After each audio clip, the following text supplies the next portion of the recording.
Yo, what is up guys? And today we're going to be previewing Last Piece KARIN, the new ML 4-star that is coming to Epic 7. As you can see on your screen here, her S3 animation looks sick. Honestly, it kind of reminds me of like the Espa collab and kind of how the artwork is laid out and how her design is. But you can see that she looks pretty cool, right? She kind of reminds me of like Winter in how her layout is. But if you want to see more about her lore and stuff, I think she's in the same time period with like Operator Cigarette and like Last Rider Crow, and I think ML KARIN as well, if I'm not mistaken. But yeah, let's just talk about her stats very quickly. So looking at her stats, you can see that she is super fast.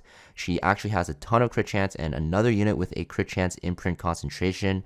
Albeit she is a 4-star unit, so it won't really matter as much because it'll be a lot easier to actually, get her to that SSS compared to a 5-star unit. You're also going to see she is pretty squishy, but she does have a lot of damage and very high attacks. You're going to see why this is very important. It'll actually make her more tankier than it actually seems. Looking at her skills though very quickly, this is her S3. Blade Art Infinite Sword. Basically it's a non-attack skill, which is kind of funny because this will kind of get countered by Celine, which in the lore passed down her sword to KARIN. So basically what will happen is you dispel yourself from 2 debuffs and grant yourself increased attack and phantom sword for 3 turns. This will also give you an extra turn. If you actually defeat an enemy while you are granted this phantom sword buff, it will turn into Neo Phantom Sword and also decrease skill cooldowns of KARIN by 1 turn. Now Phantom Sword is going to be a buff that is unique to herself for now. When attacking, if the target is a hero, you'll basically ignore all damage sharing effects. So this includes Aureus, this will include Escort buff granted by SC Arrowell, and Neo Phantom Sword is the same thing except that this will actually do more damage proportional to the target's maxed health. This will actually be dispelled from herself though after attacking, so Neo Phantom Sword will only last for 1 turn, while Phantom Sword will last for the full 3-turn duration. Now you're going to see the artwork or the design and the graphics in this looks pretty sick. Pretty big reason why I want to pull for her because of the fact that it does remind me, like I said, of Winter kind of.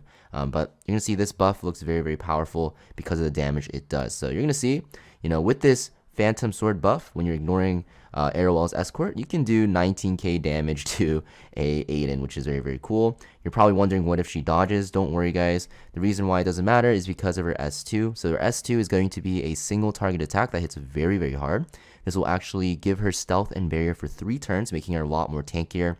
The hit chance is also increased by 50% when using this skill, so that's why you can use this to counter a lot of evasion units. If you're fighting a unit with even more than 50% evasion, you can put her on an artifact that can actually increase her hit chance even more, such as like Symbol of Unity, which will stack with this hit chance buff and bypass all that evasion.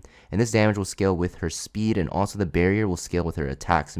This will make her a lot harder to kill because of the fact that she has a stealth and a barrier. So the only thing that really will counter her is like dispels or strips, and like I said, or like you saw prior, like this does a lot of damage, like into 8 and 19k, right? Pretty insane.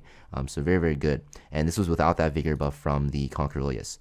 Next we have our S1 guy, single target attack that will increase her CR by 10%, and this damage will increase proportional to her speed as well, and you can soul burn this for extra damage for only 10 souls. Very cheap. You're actually going to see the damage on the skill is also very high. Look at this, right? Yeah, that's 24k. Now keep in mind that this was with the Neo Phantom Sword buff, I believe, right?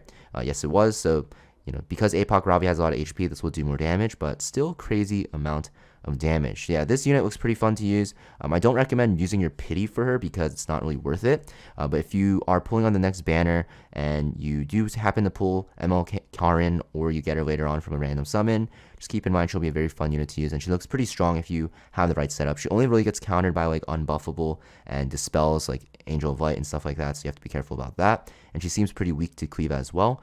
But besides that, she looks pretty fun to play. Now she'll be available starting June 1st on the Mystic Summon banner. Like I said, don't pity for her guys. It's never worth pitying for 4-star units. I just try to, get her while you're pulling for the 5-star unit if you're going for it. Otherwise, you'll get her naturally over time. That being said, that's pretty much it for this video though, guys. Hope you guys found this video helpful, and I'll see you guys next time. Peace.